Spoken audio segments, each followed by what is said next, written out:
Hello, ladies and gentlemen. A very good evening. It's exactly 6 p.m. Cairo local time, and this is our news bulletin coming from Channel 2. My name is Nermeen Abdurrahman, and we start with Prime Minister Dr. Mustafa Madbouli, who delivered a number of housing units in New October City as part of presidential initiative Housing for All Egyptians. Madbouli said Housing for All Egyptians is an initiative launched upon presidential directives, and it targets the low and middle-income citizens. The initiative is part of the state's efforts to expand access to affordable housing through the Social Housing and Mortgage Finance Fund.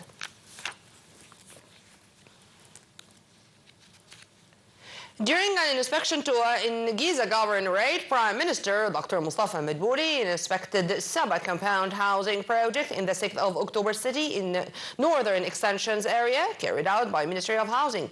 Madbouli also inspected the ongoing work of roads and utilities in the extensions of Sheikh Zayed and New Zayed. The Premier also inspected the pace of work at the Greenbelt area project in the 6th of October City. Madbouli also directed to intensify work and timelines to raise the efficiency and improve the quality of services through the water filtering station in Sheikh Zayed.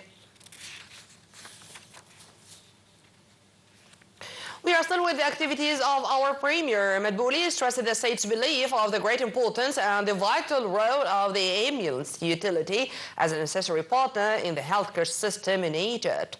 This came during a ceremony which was held marking the 123rd anniversary since launching the service of ambulance service in Egypt, as Madbouli announced the launch of a number of services in the Egyptian Ambulance Authority.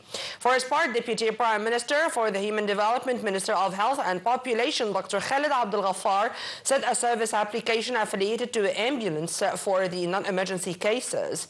For his part, head of the Ambulance Authority, Amr Rashid, said that the ambulance medical teams have contributed a lot, treating a lot of Palestinian and Sudanese on borders, pointing that the authority has a plan aiming at responding faster to the urgent cases.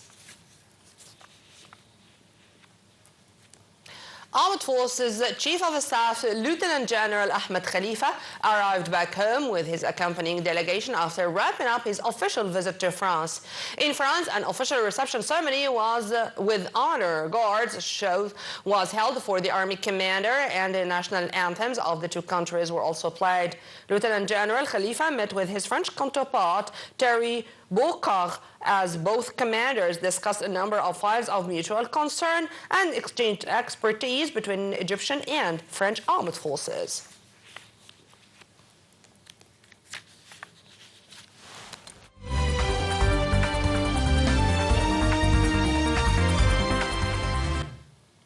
Palestinian Health Ministry said at least 30 Palestinians were martyred in heavy airstrikes by the Israeli occupation forces in different areas across Gaza, where the occupation troops have ramped up their unprecedented aggression in recent days.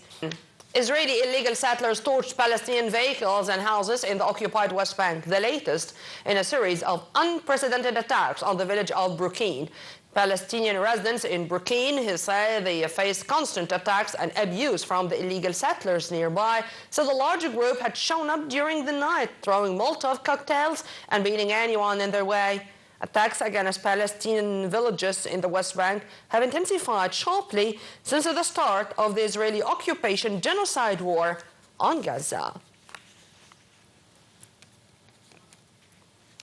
To Syria, which on Saturday hailed the formal lifting of sanctions by the United States as what they called a positive step that will help its post-war recovery. Syrian Foreign Ministry described the move as a step in the right direction to reduce humanitarian and economic struggles in the country. The United States lifted comprehensive economic sanctions on Syria on Friday, opening the door for investment in the country's reconstruction.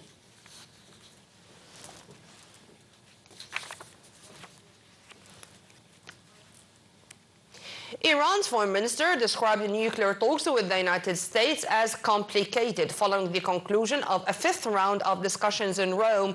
The talks, which began in April, are the highest level contact between the foes since the United States quit the landmark 2015 nuclear accord during President Donald Trump's first tenure. Iran wants a new deal that would ease the sanctions which have battered its economy. Omani Foreign Minister Badr al-Busaidi said that the fifth round concluded with some but not conclusive progress, adding that he hoped the remaining issues would be clarified in the coming days.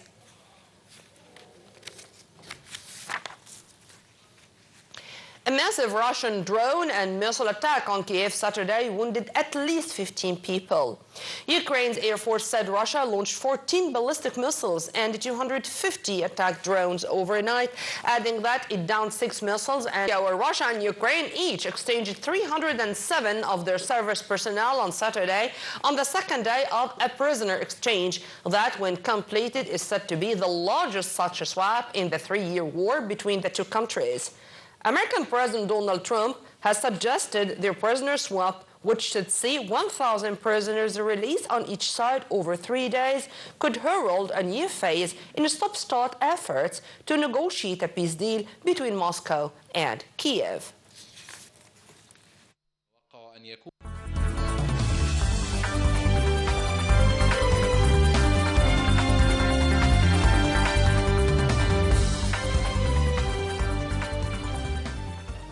The International Monetary Fund communications manager Julie Rozak hailed efforts exerted by the Egyptian government in the economic and financial files, adding that Egypt has achieved a remarkable progress in the economic reform program. The IMF top official reiterated the fund's commitment to continue with supporting Egypt in its efforts that aim at enhancing economic flexibility and achieving a high economic growth led by the private sector. The IMF noted that discussions are underway to finalize the 5th review of the cooperation program between Egypt and the IMF. Oil prices rebounded, having earlier dropped by around 1% after American President Donald Trump ended a lull in his trade war with threats of massive tariffs on products from the European Union. Brent North Sea crude added 0.5% to reach $64.78 per barrel, while West Texas Intermediate was up 0.5% at $61.53 per barrel. Meanwhile, OPEC Plus members said they are going to discuss whether to agree to another large production increase. A report said that an output hike of nearly 400,000 barrels per day for July is among the options under discussions, although no final agreement has yet been reached.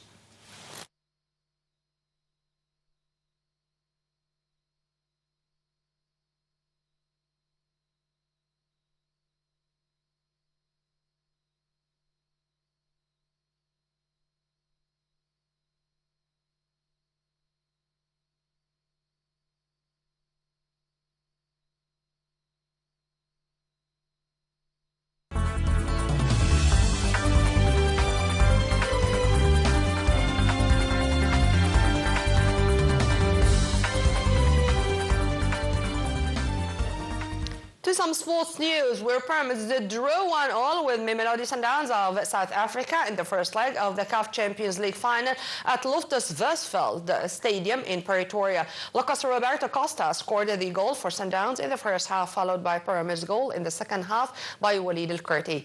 The return leg will take place on Sunday, 1st of June, at Air Defense Stadium in Cairo. Pyramids' Croatian head coach had announced his final squad overnight for the two encounters, consisting of 26 of the most prepared and capable players.